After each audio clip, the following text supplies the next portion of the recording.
আসসালামু আলাইকুম। অধ্যাপক ডক্টর শহীদ মঞ্জু, আপনাকে মঞ্চে আসন গ্রহণ করার জন্য অনুরোধ করছি।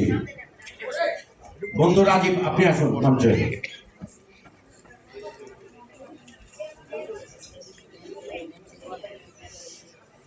আসসালামু আলাইকুম।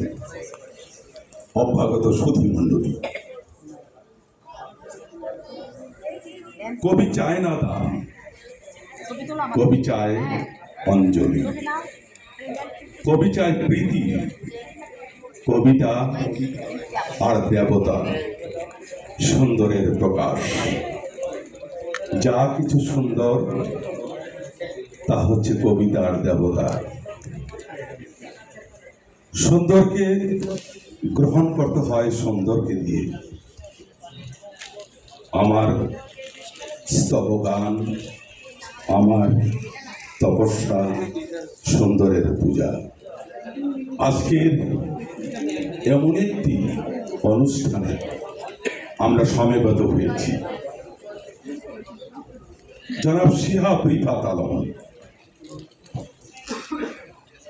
উনি আমার বন্ধু, a friend in need, a friend in need. উনি প্রথম, ওনার সাথে যখন আমাদের পরিচয় বাংলাদেশ ইলেকট্রিক্যাল অ্যাসোসিয়েশন, আজ থেকে 64 বছর আগে বৈদ্যুতিক ব্যবসায়ীদের জন্য যে সংগঠন, 2018 সালের দ্বিবার্ষিক নির্বাচনে উনি প্রতিদ্বন্দ্বিতা করেন এবং আমার সাথে। তখন উনি একেবারে বক্তৃতা কিভাবে দিতে হয়, কিভাবে কথা বলতে হয় কিছুই জানতেন না। মানুষ অনুশীলন করলে যে একটা মানুষ কোন জায়গায় পৌঁছে, practice makes a man perfect. যোগ্যতা আর গ্রহণযোগ্যতা, যোগ্যতা হচ্ছে অনুশীলনের মাধ্যমে, আর গ্রহণযোগ্যতা যেটা ইনহেরিটেড। জনাব শিহাব রিফাত আলম এমন একটি পরিবারে তার জন্ম। বাবা ব্রিটিশ সরকারের ঊর্ধ্বতন কর্মকর্তা ছিলেন, মা 2 ভাই 1 বোন। মা ছিলেন অত্যন্ত রক্তগর্ভ একজন মা। তার এই 3 সন্তান। ছোট ভাই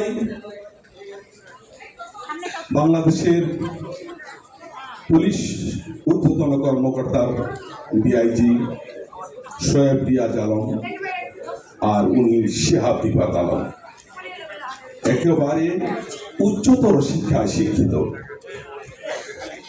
তিনি আমাদের নির্বাচনে এসে প্রথমে একটি কনসেপ্ট দিয়েছিলেন মানবতার জন্য।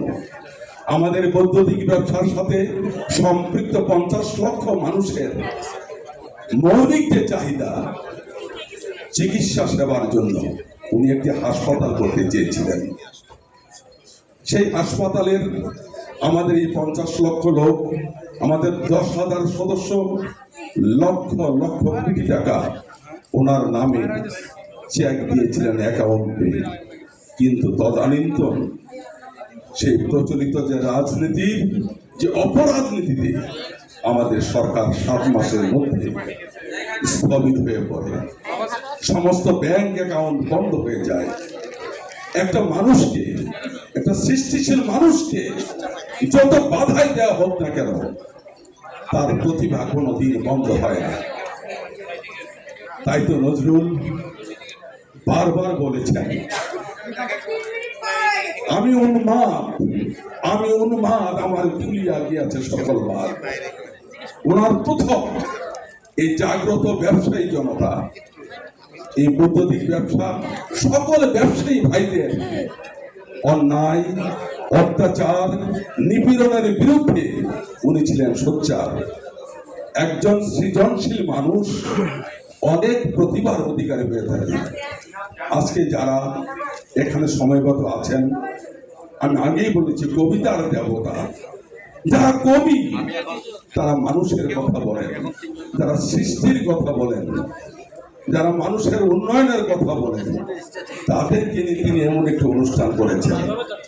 তাই আমি সবাইকে অভিনন্দিত করতে চাই।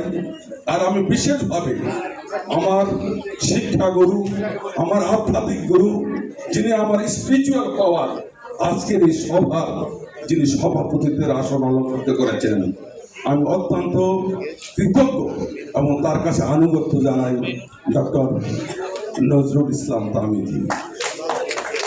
এই লোকটি কত গুণের অধিকারী, একজন জীবন্ত কিংবদন্তি, তার প্রতি শ্রদ্ধা। আমার আজকের অনুষ্ঠানে যিনি প্রধান অতিথি জনাব রুহুল আমিন খন্দকার, উনি আসেন নাই, আর যিনি আমাদের এই অনুষ্ঠানকে যিনি বিশেষভাবে আমাদেরকে সহযোগিতা করেছেন, বিআরবি কেবলসের মার্কেটিং সেলসের ডিরেক্টর, উনি আসবেন তখন আমি একটু বক্তব্য বলব। আমি আপনাদের সবাইকে আমি ধন্যবাদ জ্ঞাপন করছি। আমাদের বন্ধু জনাব শিহাব রিফাত আলম, তিনি এমন একজন মানুষ, যারা সৃষ্টিশীল মানুষ তার একটু পাগল হয়। আইনস্টাইন কিন্তু তার বাড়ির ঠিকানা ভুলে যেতেন, তার টেলিফোন নাম্বার ভুলে যেতেন। আমার বন্ধু ঠিক সেমন একজন পাগল, তিনি উন্মাদ। নজরুলের ভাষায় তিনি একজন উন্মাদ, তার খুলিয়া গিয়াছে সকল বাদ। আমরা একবার করতালি দিয়ে শিহাব রিফাত আলমকে অভিনন্দন। ধন্যবাদ আমাকে আজকের এই কথা বলার সুযোগ দেওয়ার জন্য। সবাইকে অভিনন্দন করছি। আসসালামু আলাইকুম।